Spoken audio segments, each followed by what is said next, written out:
पहले मुझे मुल्ली कहा गया, मुझे आतंकवादी कहा गया, मेरे बाप तक को गाली दी गई, मेरे भाई को कहा गया।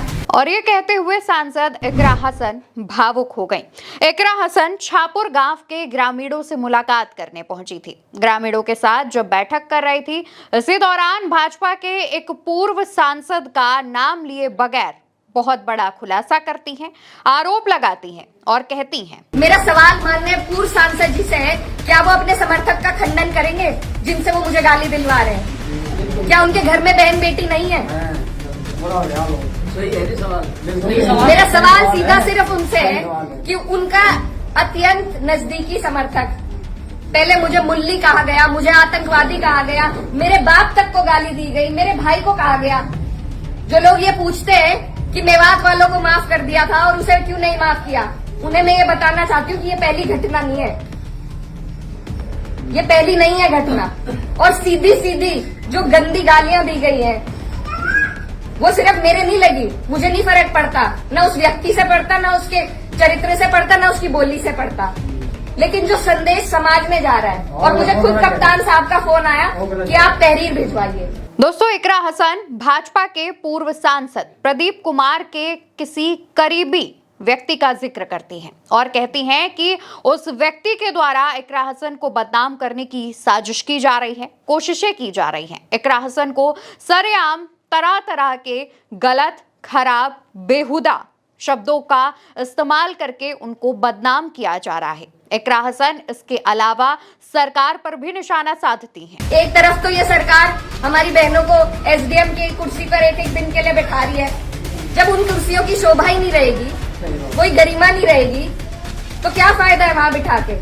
इकरा हसन इस दौरान अपनी इस बातचीत में मेवात के लोगों का जिक्र करती हैं। मेवात के किस्से का जिक्र करते हुए कहती हैं कि मैंने मेवात के लोगों को माफ कर दिया, लेकिन यहाँ पर मुझे बदनाम करने की जिस तरीके से कोशिशें की जा रही हैं, मैं शांत बैठने वाली नहीं हूं। इकरा हसन आगे कहती हैं कि मैं ऐसे लोगों से डरने वाली नहीं हूं। जो लोग कैराना के अंदर हिंदू मुसलमान करवाना चाहते हैं, उनके मंसूबे कामयाब नहीं होने दूंगी। साफ तौर पर इकरा हसन चेतावनी देती हैं, न सिर्फ भाजपा के पूर्व सांसद बल्कि भाजपा की सरकार को भी हमला बोलती हैं, तंज कसती हैं और साफ शब्दों में ये ऐलान कर देती हैं। इकरा हसन वहां मौजूद जनता से ये भी कहती हैं कि अगर आपको मैं पसंद ना आऊं तो आप 5 साल बाद मुझे बदल देना, आप किसी और जनप्रतिनिधि को चुनकर ले आना, लेकिन मेरा काम है आपके बीच पहुंचना। और जो भी मेरे क्षेत्र में हिंदू मुस्लिम करके दंगे को भड़काने की साजिश कोशिश करेगा, लोगों को बांटने की कोशिश करेगा, मैं ऐसे लोगों के खिलाफ शांत बैठने वाली नहीं हूं। और यही बात कहते हुए इकरा हसन कहती हैं कि किस तरीके से कप्तान साहब ने खुद उनसे कहा कि आप आइए, तहरीर दीजिए और इस मामले पर एक्शन लिया जाएगा। दरअसल दोस्तों, इकरा हसन जिस गांव में पहुंची हुई थी, वहां पर 2 दिन पहले किसी ने देर रात में मंदिर में तोड़फोड़ की, कई मूर्तियों को नुकसान पहुंचाया। शिव मंदिर में यह तोड़फोड़ की गई थी। इसके बाद हिंदू सुरक्षा सेवा दल का जो संगठन है, उसके तमाम युवक वहां पर पहुंचते हैं, कैराना के सांसद इकरा हसन के खिलाफ नारेबाजी करते हैं और यहां तक आपत्तिजनक शब्दों का इस्तेमाल करते हैं। ये बात जैसे ही सामने आती है, तमाम जो संगठन है, तमाम जो पार्टियां हैं, वो इस बात पर भड़क जाती हैं, इसका विरोध करती हैं। और इसी बात को देखते हुए इकरा हसन भी यहां पर पहुंची हुई थी। इकरा हसन ये भी जिक्र करती हैं कि जब वो यहां आने वाली थी तब उन्हें रोका जा रहा था। पुलिस कह रही थी कि आपको नहीं जाना चाहिए, सुरक्षा के इंतजाम और सुरक्षा के तहत, लेकिन इकरा हसन इन तमाम बातों को नकार देती हैं।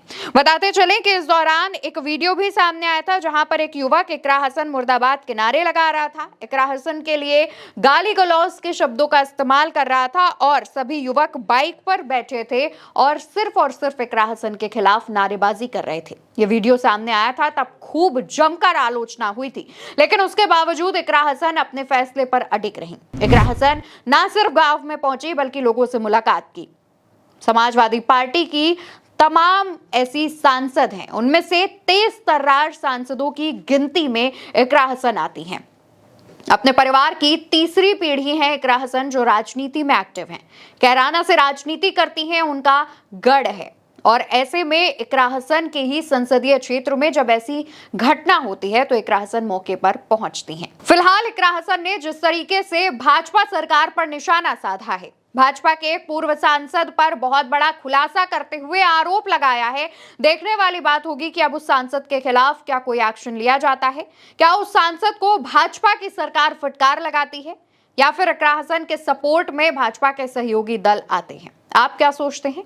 कमेंट सेक्शन में लिखिएगा, चैनल को सब्सक्राइब कीजिएगा, वीडियो को शेयर करिएगा। नमस्कार।